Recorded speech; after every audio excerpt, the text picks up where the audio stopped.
Au nom du Père, du Fils et du Saint-Esprit. Amen. Mes très chers frères et sœurs, belle fête de l'Épiphanie. Épiphanie, une des manifestations de Dieu à la terre. S'il est né à Bethléem, au berger, averti par les anges, aujourd'hui nous passons dans une... L'Épiphanie nous montre que Dieu s'est fait homme, qu'il s'est incarné, qu'il a pris notre nature humaine pour tous les hommes de toute l'humanité. Pas que pour un seul peuple. Pas, même s'il va devenir le roi d'Israël comme les Messies, comme il est attendu, comme le Messie est attendu. Il devient aussi le roi de toutes les nations, de tous les peuples. La magnifique séquence ou prose que nous venons de proclamer nous dit qu'il nous montre la vocation des gentils. Alors les gentils, c'est comme ça qu'on appelait les peuples païens, les peuples non croyants en Dieu unique à l'époque du Christ. Et c'est vrai qu'on s'est posé la question, et on le voit au moment des actes des apôtres, chez les apôtres et les disciples, on se pose la question. Est-ce que Jésus est venu juste pour les Juifs, pour les circoncis? C'est la question qui va se poser. Ou est-ce qu'il est venu pour tous, même les non-circoncis? Vous me direz qu'on était déjà là à commencer à s'arracher les cheveux, déjà à l'époque. Il ne faut pas s'étonner que maintenant les chrétiens sont encore à se disputer pour des bêtises. Ils avaient déjà bien commencé. Et eux, ils avaient reçu l'Esprit Saint même pas un mois ou 2 mois avant, qui commençaient déjà à se poser des questions. Mais c'est normal, car n'oublions pas que si le Seigneur est présent, le diviseur est toujours là aussi pour essayer de semer la zizanie. Et même parmi les apôtres, il avait déjà essayé. Alors que la visite des mages nous montre bien que le Christ est venu pour toutes et tous. Qui sont ces mages? Pas des rois. Ça, on l'a amplifié par la suite. Déjà parce que ça a arrangé quand même beaucoup Sainte-Hélène qui a ramené leur corps en Occident à Cologne. Et le fait de vénérer des rois permettait d'asseoir son propre pouvoir royal. Ça, mais en tout cas, c'était des gens qui devaient quand même être extrêmement riches pour se permettre un si long voyage. Car à l'époque, on n'organisait pas une caravane, on ne se baladait pas tout seul avec son coffre d'or sous le bras. Ça, faut bien se dire que nos 3 rois qui se baladent tout seuls, en fait, quand on les met dans la crèche, il faudrait avoir toute une cohorte avec beaucoup d'éléphants, de chameaux qui portent les bagages avec, parce qu'on ne se promenait pas tout seul, surtout pas en plein désert avec les brigands. Donc c'était des gens riches, ça, il y a de fortes chances. Que c'était des mages, le terme est bon, parce qu'on appelait ça à l'époque que c'était une forme de magie, mais c'était en tout cas des prêtres de religion non chrétienne, non juive, non monothéiste, pardon. C'était des religions non monothéistes. On en a pris 3, à qui on a donné 3 couleurs différentes. Quoique chez les miens, je crois qu'ils sont... Oui, on ne voit pas trop la différence entre deux, mais logiquement, on voit quand même assez bien. Un noir, un blanc et un plus basané. Et on a voulu y voir, à juste titre, sans aucun doute, un prêtre venant d'Éthiopie. Donc, en Éthiopie, il y avait déjà des Juifs aussi, mais qui avaient leurs pratiques très particulières, depuis que la reine de Saba avait introduit cette religion chez eux. Un prêtre perse, donc plutôt de la religion zoroastrienne, et un prêtre hindouiste, en tout cas oriental. ça nous montre l'universalité, en fait, des croyances connues à l'époque. Puisqu'à l'époque, dans ce coin-là, on ne savait pas du tout qu'il y avait... D'ailleurs, on ne dit pas qu'ils sont trois, hein. On a dit 3 mages à cause des 3 cadeaux, mais on ne dit pas qu'ils sont 3. On parle de mages venus d'Orient, ils étaient peut-être plus nombreux. Mais c'est les 3 cadeaux symboliques qui sont restés. Et comme je le dis souvent, en boutade, mais peut-être, pourquoi est-ce qu'il n'y aurait pas eu un druide là-dedans non plus? Parce qu'ils étaient aussi bien au courant de la venue d'un Messie chez les druides que dans les autres religions.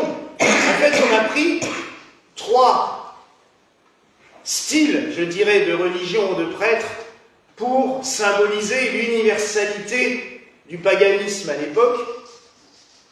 Paganisme qui, tout en adorant plusieurs dieux, attendait quand même, et ça on le retrouve, c'est une constante dans toutes ces religions, attendait quand même la venue d'un Messie. Et vénérait quand même, au-dessus de leur panthéon de dieux, 3 dieux généralement, ou un dieu en 3 phases, 3 catégories, 3 représentations. Donc, il y avait quand même une annonce du Messie, et cela nous montre bien qu'il était attendu partout dans le monde. Donc, la fête d'aujourd'hui nous montre bien l'universalité du message du Christ. Et ce qui est beau aussi, c'est les cadeaux. Or, encens et myrrhe. Alors là, l'or, on dit que c'est l'or pour le roi des rois. Il est, en effet, appelé à régner et à diriger toutes les royautés. Tous les peuples de la terre doivent être sous sa domination. Mais comme je vous l'ai déjà dit, la domination du Christ, qu'est-ce que c'est agréable? C'est pas un despote autoritaire, c'est pas un tyran.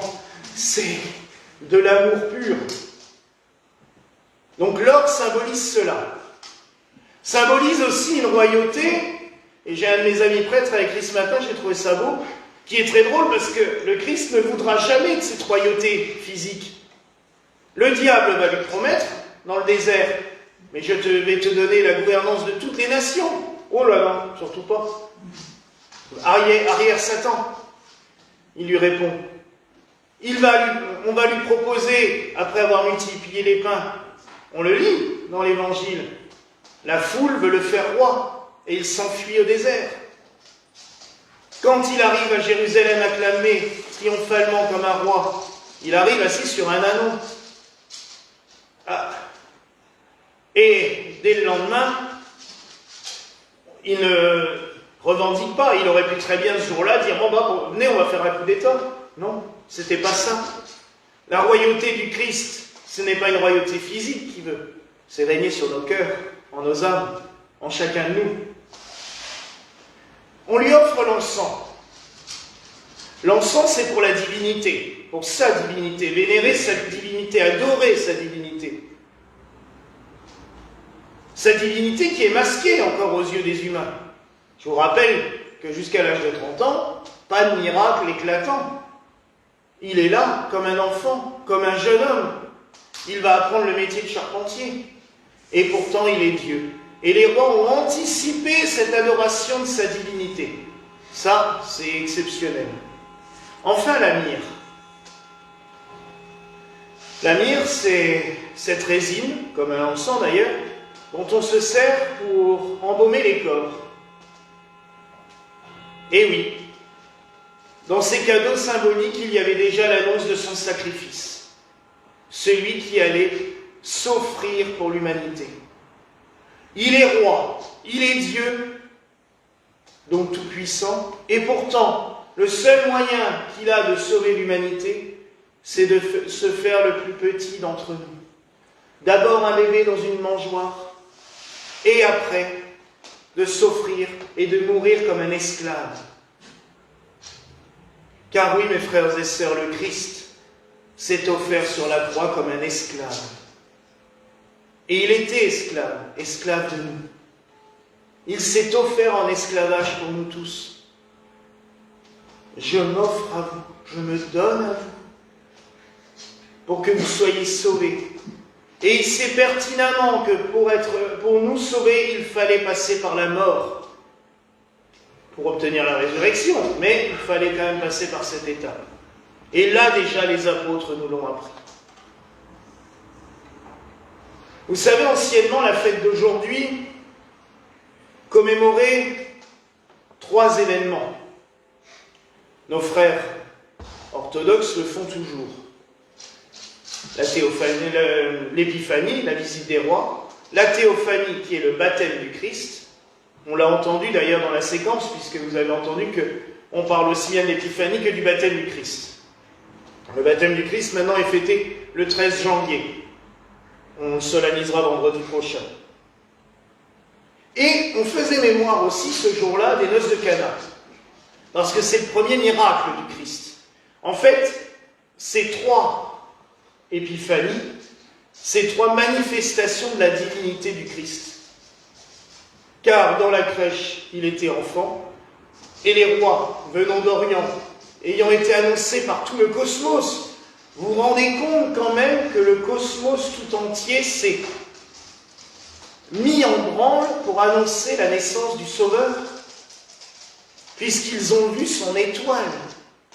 On sait maintenant que c'était des conjonctions astronomiques très particulières, que ces mages, ces savants, sans doute aussi astronomes, astrologues, ont vu dans les cieux, et ils se sont dit, voilà le signe que l'on attendait.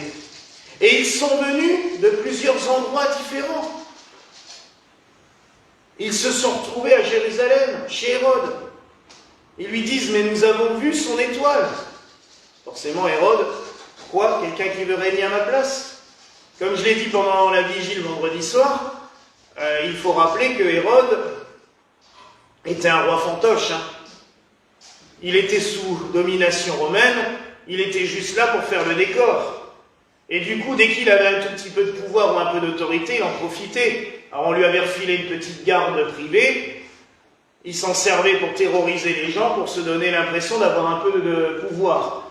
Je disais, sans faire des comparaisons historiques qui ne sont pas forcément bonnes, mais ça se rapproche quand même, on peut comparer un peu le pouvoir d'Hérode à l'époque de Jésus au pouvoir du maréchal Pétain pendant la Deuxième Guerre mondiale.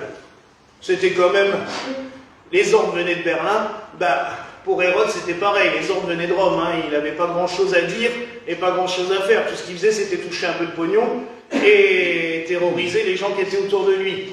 Donc forcément, le peu de pouvoir qu'il a, en plus, il y a des bonhommes qui viennent de partout là et qui lui disent « Ah ouais, mais il y a un roi qui va prendre votre place, là, il y a un Messie qui est né là, oula !» Et là il s'est dit « Bon, c'est foutu !» Et vous savez comment c'est quand quelqu'un qui n'a déjà pas beaucoup de pouvoir a peur de perdre ce qui lui reste, il devient complètement dément. Et là, c'était vraiment cela. Donc, ces mages arrivent et ils lui annoncent ça. Mais en même temps, ils nous annoncent la plus belle des choses à nous, que de partout, on attendait la venue du Sauveur. Et c'est ce que nous célébrons aujourd'hui. Nous allons bénir les galettes. C'est ce gâteau que nous partageons tous les ans en l'honneur des rois mages. Alors ça a des formes diverses et variées, puisque dans le sud c'est plutôt une espèce de couronne en brioche avec des fruits. Mais c'est ce symbole aussi de la lumière, du soleil. C'est la lumière, c'est le symbole de ce soleil qui s'est levé en Orient il y a 2000 ans, pour nous donner cette lumière. Et quand nous les partagerons après, nous pourrons nous souvenir de cela, lui demander aussi la protection aux rois mages.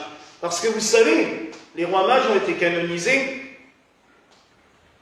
ils sont à Cologne, dans la cathédrale, ceux qui sont déjà allés dans la cathédrale de Cologne, vous avez peut-être vu tout au fond du chœur cette espèce de gigantesque châsse en or massif avec tout plein de pierreries qui contient les corps des rois mages.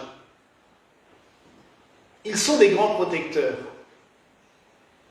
Et on les prie beaucoup pour la guérison, mais aussi pour se libérer des ténèbres. Car eux, ils ont réussi à se libérer d'Hérode. Il leur avait dit, revenez me voir. Franchement, ils seraient repassés par Jérusalem, c'était la prison, voire la mort tout de suite. Hein. Il n'y avait même pas... Heureusement, un ange leur est apparu pour leur dire de passer par un autre chemin. Il dira d'ailleurs à Joseph aussi, prends l'enfant et sa mère et pars en Égypte. Encore une fois, Gabriel a agi.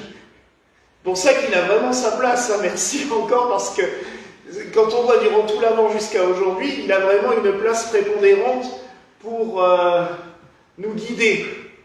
Mais ça peut être, les rois mages peuvent être des bons intercesseurs aussi, justement pour nous aider à lutter contre la tentation du mal et pour échapper à l'emprise du mal, puisque les rois ont réussi, eux, à éviter cette catastrophe. Donc mes frères et sœurs, prions aussi les saints rois pour qu'ils nous bénissent, qu'ils nous protègent et qu'ils nous libèrent, et qu'ils nous permettent surtout de toujours voir la lumière du Christ briller pour nous. Je sais, on le répète souvent, il y a des jours, les ténèbres sont tellement grandes qu'on ne voit plus cette lumière. Il y a des jours, on a l'impression d'étouffer. Il y a des jours, on a l'impression de se faire étrangler par les soucis, par le mal, par nos tristesses. Mais la lumière, elle brille toujours. Elle a brillé dans les ténèbres. Elle a brillé la nuit, en pleine nuit, pour dire au mage, il est là, il est venu. Venez, adorez-le. Et ça nous dit la même chose. Venez, adorons-le. Célébrons-le, chantons-le, proclamons-le. Il est notre roi, il est notre Dieu. Il est celui qui s'offre à nous pour nous sauver. Nous allons le recevoir dans l'Eucharistie. Nous aurons la même chance, et je le répète, je sais que je vous ai déjà fait le même coup pour les bergers la nuit de Noël. Nous aurons la même chance que les rois mages quand ils sont rentrés dans la crèche à Bethléem. Voir le Sauveur. Vous savez, quand nous recevons l'hostie, c'est comme si on prenait le bébé Jésus dans nos bras. Et là, nous pouvons lui dire à quel point nous l'aimons. On le reçoit en nous, mais c'est merveilleux. Et là, nous pourrons partager avec lui cet amour, lui dire à quel point nous l'aimons. Vous savez, on se moquait un petit peu des franciscains, parce que quand ils prenaient ils étaient très tendres dans leur façon d'être, et quand ils prenaient la statue de l'enfant Jésus, ils l'embrassaient avec une ferveur toute particulière. Ben, quand nous recevons l'hostie, c'est comme un baiser que Jésus donne à notre âme. Et nous aussi, nous pouvons lui donner des baisers d'amour en lui disant « Mais je t'aime, tu es mon sauveur, tu es celui qui m'éclaire en permanence, qui m'illumine. » Et le mieux encore, c'est que son étoile, elle ne brille pas dehors, mais qu'elle brille en nous, pour toujours nous guider et nous faire sortir des ténèbres. Voilà la grâce que je nous souhaite en ce jour, au nom du Père, du Fils et du Saint-Esprit. Amen.